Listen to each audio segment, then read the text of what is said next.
All right, let's talk about how to get your SBA PPP loan forgiven.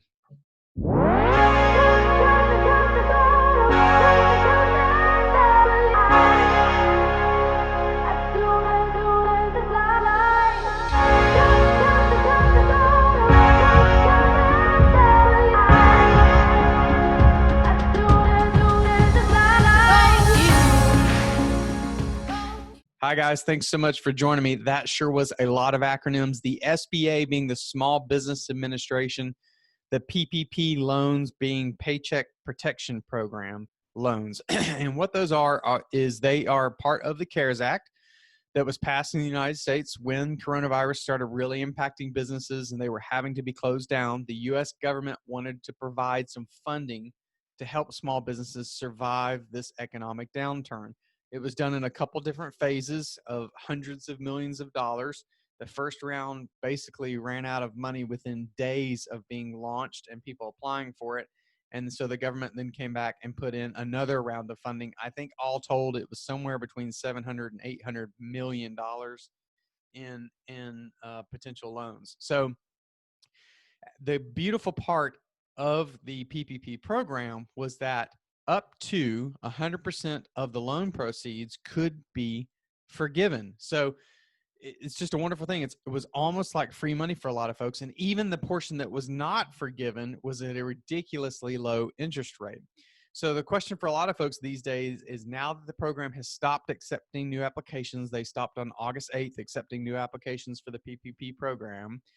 Now that the program's closed, the time frame for people to start thinking about paying back some of this money is coming close to an end. And so the question is, well, how do I get my loan forgiven? How do I apply to get it forgiven? So I'm going to talk you through how that's going to work. And I'm also going to point you to, in the description below, I'm going to point you to some resources that you can look at for further information. Now, a couple quick notes. First of all, hopefully you're working with your accountant to track these expenses and be intelligent about how you track them, because a key part of applying for forgiveness is going to be able to prove where you've spent these proceeds, this money, this loan.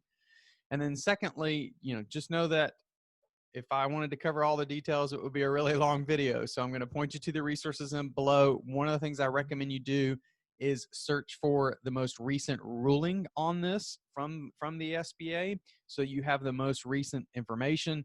Even there's plenty of instances where this is changing day in and day out. Not as much these days, but it could still change. There could still be a change to the final ruling. So I want you to stay up to date with the most important information.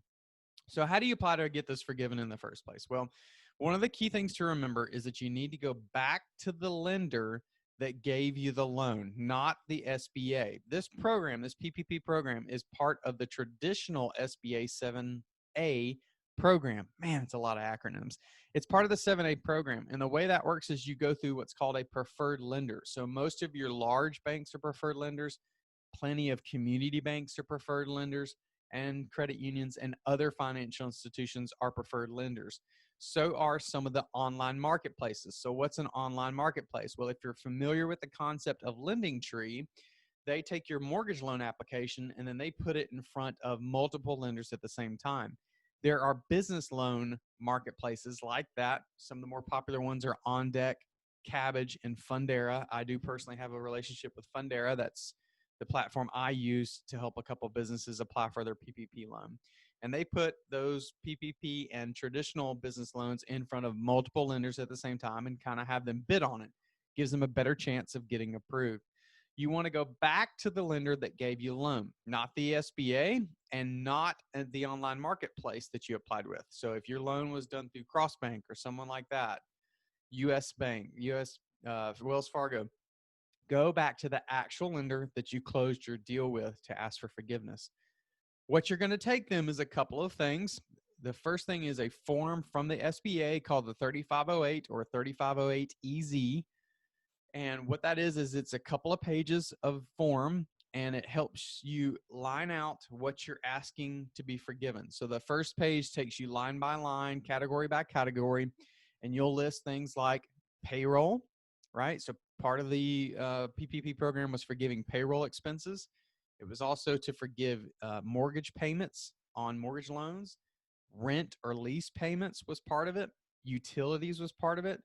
And even, I've been asked about this, even owner's compensation. Now, not owner's distributions, which are different. I'm not going to cover the difference between the two today, but this owner's compensation as part of a salary or payroll can be included. So the 3508 will walk you through line by line, filling out the amounts that you're going to ask to be forgiven. On page 2 of that form, you're going to be attesting to the information, saying that it's honest and true. So please do not perjure yourself and end up getting sued by the U.S. government or the SBA. Tell the truth or your lender. And then on the 3rd page, there's even more detailed instructions on how to fill out the form. Now, what it doesn't do a good job, that form does not do a good job of, is answering any frequently asked questions. So again, I'm going to be linking to some resources in the description that will walk you through FAQs and to hopefully answer most of your questions. So you want to take that form and any supporting document or documents. So like I said, this is important that you can support where you've spent the money. And so you're going to likely have to provide your lender with things like bank statements, payroll statements. So if you use a company like an ADP to process your payroll, they will be able to produce a report for you that shows the payroll during this period.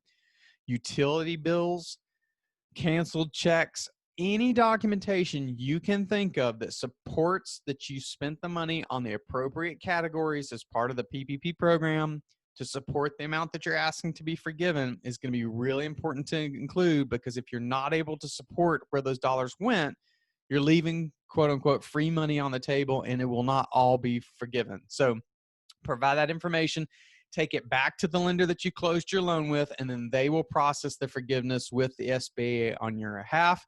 I hope that information helps. Until next time, I hope you find your voice. Have a great day. Hi guys, thank you so much for joining me on today's video. If you've enjoyed this video and you've enjoyed past content that I've produced, but you would like more information, more detailed recommendations around life design, careers, how to invest, you get insight into the investment decisions that I'm making and things that I am thinking about, how to grow a business, so you get behind the scenes content about how I'm growing a business, access to live Q&A sessions, and my newsletter on a weekly basis, please head to the link below. I look forward to connecting with you on a personal level. Take care.